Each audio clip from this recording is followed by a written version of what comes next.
So I've seen an increasing number of people calling out Dr. Mike among other evidence-based content creators in the fitness space, and it's become kind of the new cool, trendy thing to do to make yourself appear like the enlightened Giga Chad or based lifter that's not going to be fooled by some stretch-mediated hypertrophy grifter.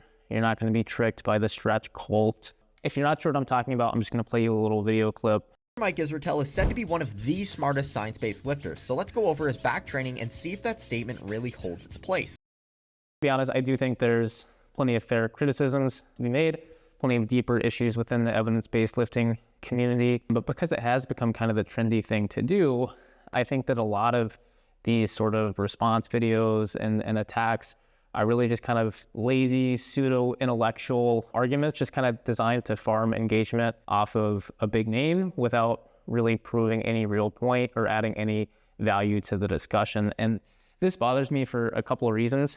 People will start kind of blindly accepting these kind of half-baked arguments against science-based lifting, largely because maybe they just don't like science-based lifting in general. It confirms their biases against it or whatever. So when they see a video someone makes and they're like, you know, Dr. Mike is dumb because of blank, they just kind of accept some of the things in that video as fact without thinking critically about them. On a related note, people will begin to associate certain things with science-based lifting, like, for example, lifting really light weights that don't really have anything to do with science at all. It's just kind of a specific individual's lifting preferences and that sort of thing. And the third reason that it bothers me is because it shifts tension away from some of the more important discussions we could be having about evidence-based lifting overall. It's not that Dr. Mike or Jeff Nippert or any of these people are beyond reproach, but many of the criticisms aren't actually moving the industry forward, and we should be spending our time on some different topics and some different issues within the evidence-based lifting community. So let's jump into this response video, and I'll talk about, you know, some of the issues that I see with it and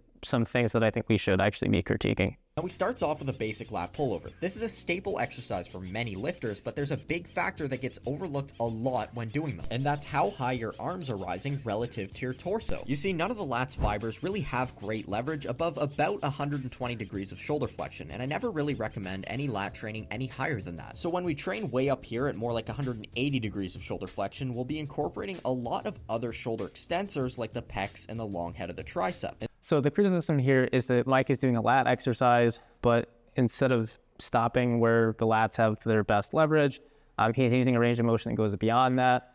Now we can debate the kind of technicalities of that claim, but for argument's sake, let's just accept that to be true. Let's say beyond 120 degrees of shoulder flexion, the lats lose their leverage. My question is to the person making this critique video is, do you actually apply that same line of reasoning across the board in all of your training, or are you just repeating a talking point, probably heard from Paul Carter or something, to trash talk Mike? For example, do you apply that to your hamstring training? In a seated leg curl or prone leg curl, the last 10 to 15 degrees, the hamstrings lose leverage, and it's really more of a gastroc movement. But do you do full range of motion, or do you fully extend your legs and hamstring curls? Similarly, in a bicep curl, pick your favorite variation, you know, incline curl, preacher curl, whatever, at full elbow extension, the biceps are going to lose leverage relative to the brachialis, for example. But do you still fully extend your elbow on curls? You know, if you think that you shouldn't go beyond 120 degrees of shoulder flexion to train lats, are you limiting range of motion on those hamstring exercises, bicep exercises, etc.? Or do you have an argument for why you use full range of motion on those variations? Interestingly, this creator has some videos specifically about why you should fully extend your elbows on curls, something about tendon strengthening or something like that. This creator also has videos on how to go insanely deep on the leg press, even though the recent evidence shows that partial range leg press versus full range leg press are equally good for the quads. So if you took your own advice on not training muscles through a range of motion where they lose leverage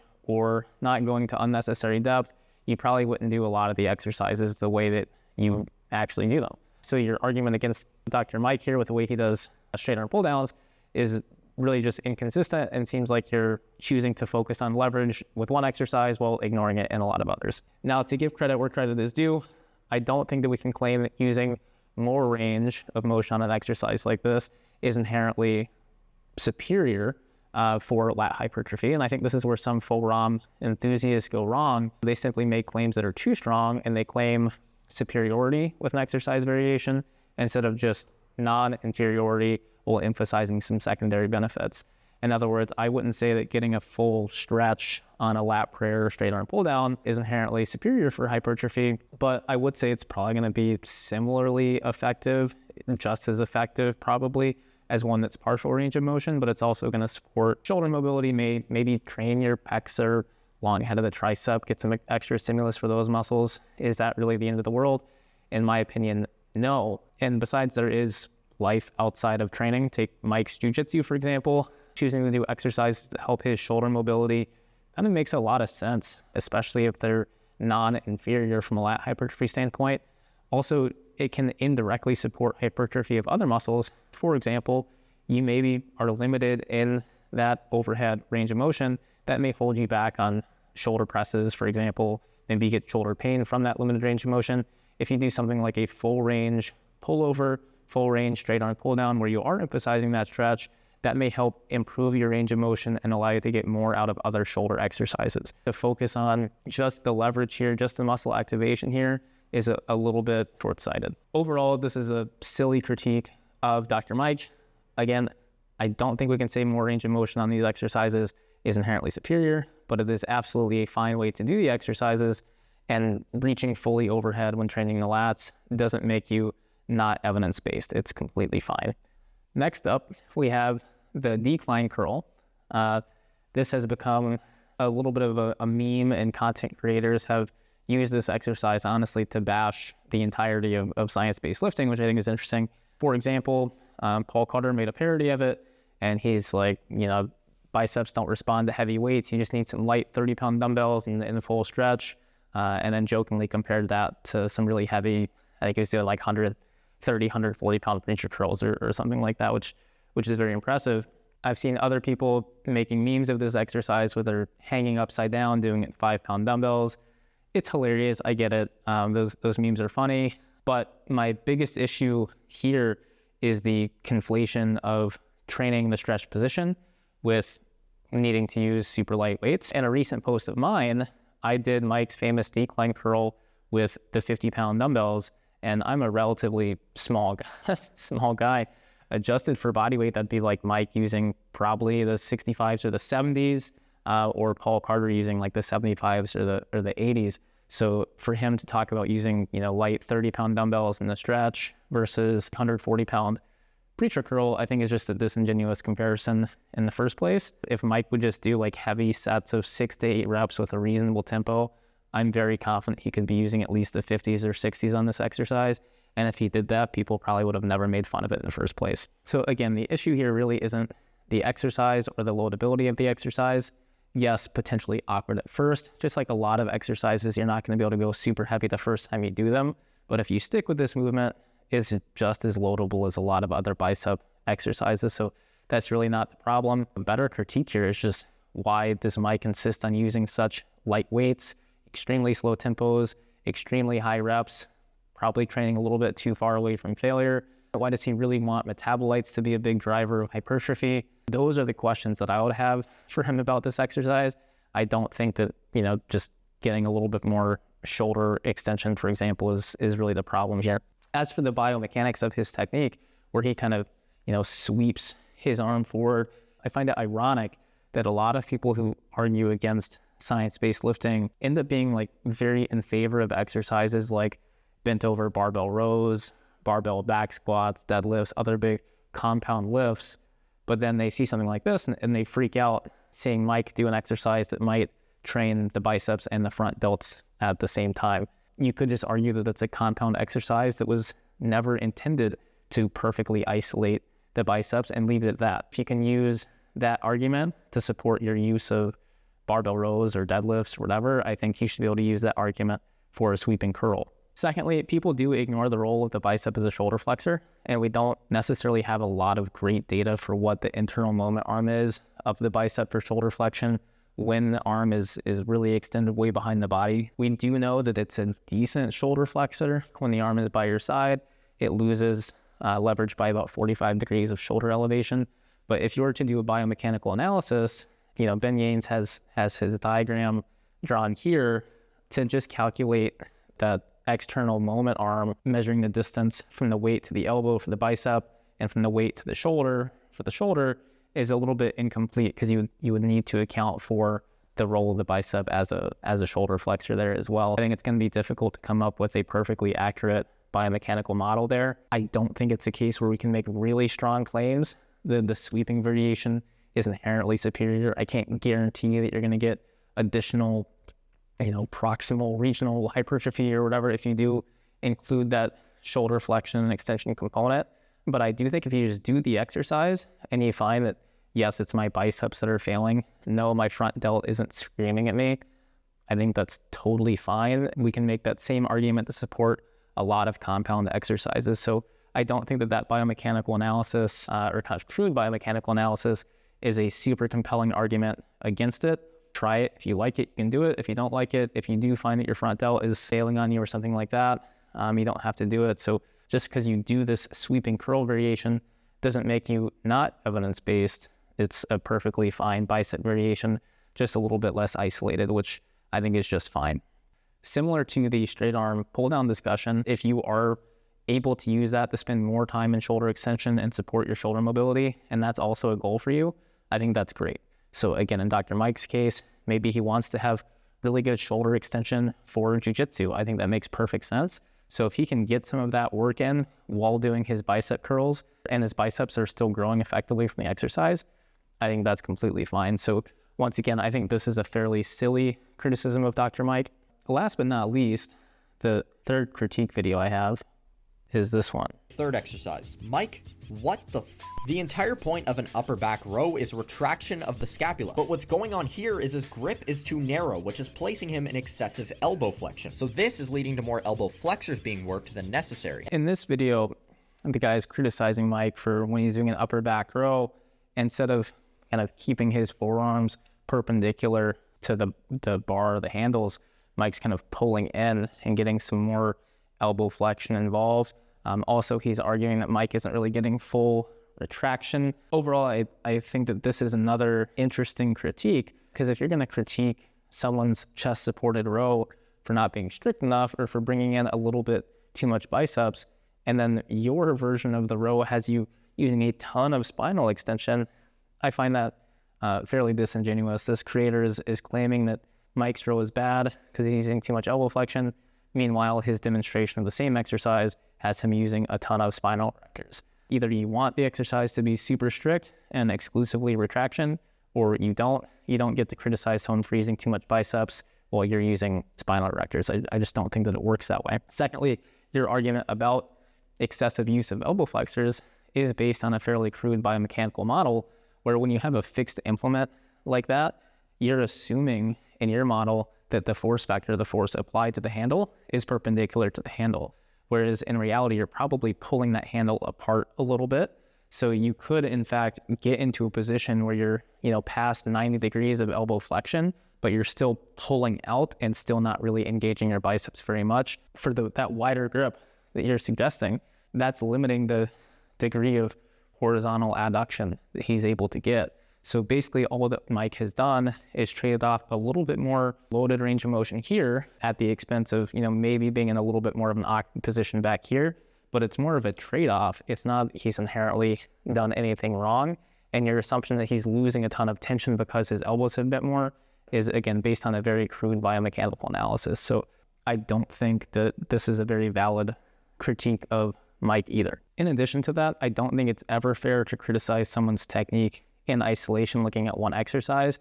You would really need to look at how someone performs exercises across the entirety of the program and see if it has led to any gaps, lagging body parts, etc.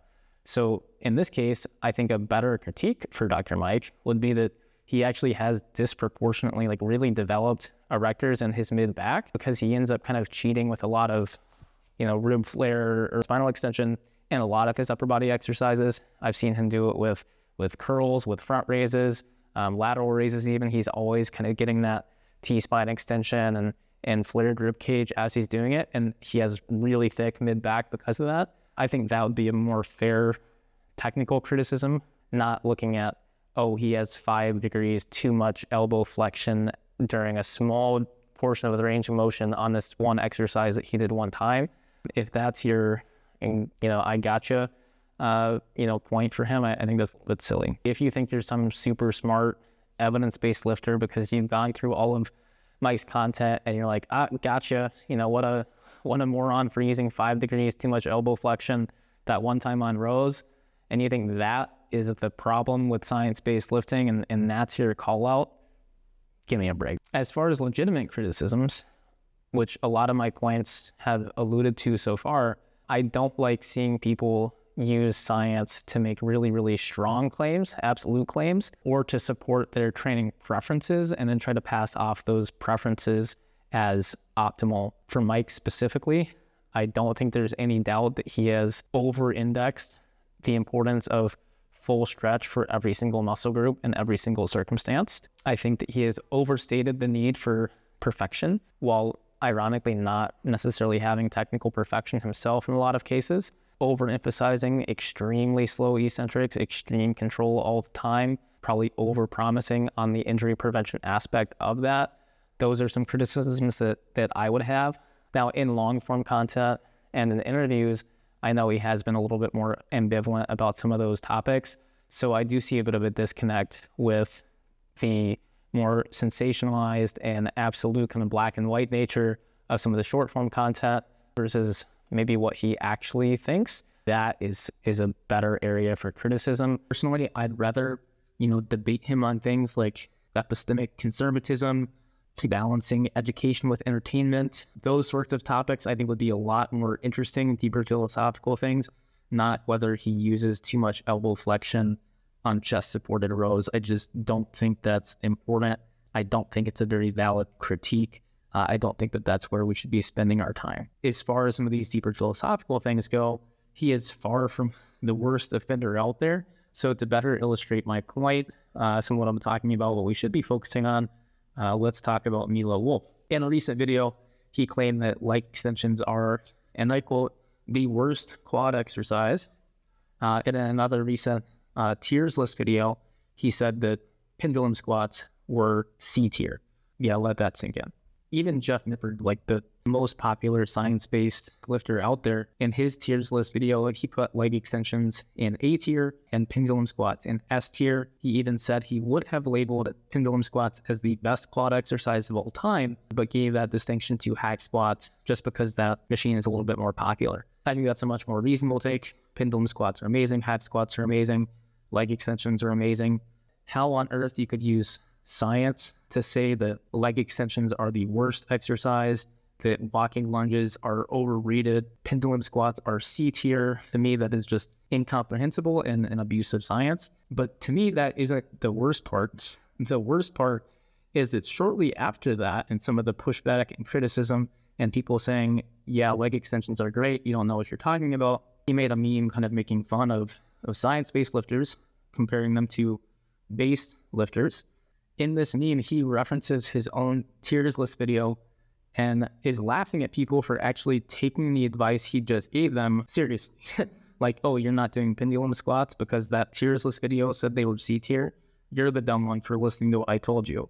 Like, that just doesn't make any sense. You can't portray yourself as the enlightened Giga Chad for ignoring your own advice and then make fun of people for actually listening to what you had to say. That is just bizarre. It gets worse. You see, if you're not in the evidence-based circle and you're not friends with the right people, you don't have the right connections, you're not allowed to criticize. Someone in the comments actually made the point that I just did about him trying to play both sides and portray himself as a based lifter while also being the one that says leg extensions suck. And instead of anyone with any sort of authority in the space saying, yeah, you're right, that was a silly take, he was met with immediate appeal to authority. To me, the worst part of science-based lifting is not people like Dr. Mike using too much range of motion on a straight arm pull down. It's people with a big voice not holding each other accountable for stuff that actually matters, that's actually going to sway people's training decisions fairly negatively, like never doing leg extensions again because they're the worst quad exercise. Those are the sorts of things that people with authority in the space should chime in and say, hey, that doesn't make sense.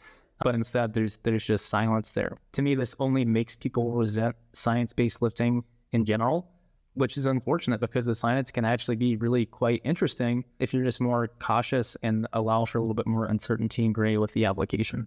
Unfortunately, it's not always about scientific integrity. It's about entertainment, trends, popularity. I'm reminded of when Lane Norton lashed out at me for questioning squats as cardio study, instead of acknowledging that it was indeed a poor study with an even worse backwards interpretation. Yet when it comes to nutrition, a guy like Lane will gladly order a drone strike on someone for misinterpreting a study on food dyes or artificial sweeteners or something like that. Someone will reference a study that food dyes cause cancer, and they'll freak out, call them dumb, talk about how the dose makes the poison, context matters, all that kind of stuff, which he's absolutely right about. But when his friend Minnow makes the same mistakes and misinterprets the study in the same way, not acknowledging that in exercise the dose makes the stimulus, and there was severe methodological problems with how the study was conducted, instead of acknowledging any of those things, when I brought up the limitations of the study, he told me, and I quote, "Cry." A few people come to my defense here, but what is unfortunate to me is that all of the big names in the fitness industry, your Minnows, your Dr. Mikes, your Jeff Neppards, nothing was said in response to that. People like Lane just get a free pass because of their status and their place in the circle and that sort of thing. Just like Milo's leg extension posts, whereas for a lot of his content, they get likes and shares from your Dr. Mikes, your Minnows, your Jeffs, etc. When it comes to something like the leg extension post, just crickets. People just ignore it, don't say anything, and I think that's why people end up hating science-based lifting, because terrible content like that just gets a free pass. So that, to me, is the real problem with science-based lifting. It's not the angle that people are using for straight arm pull downs.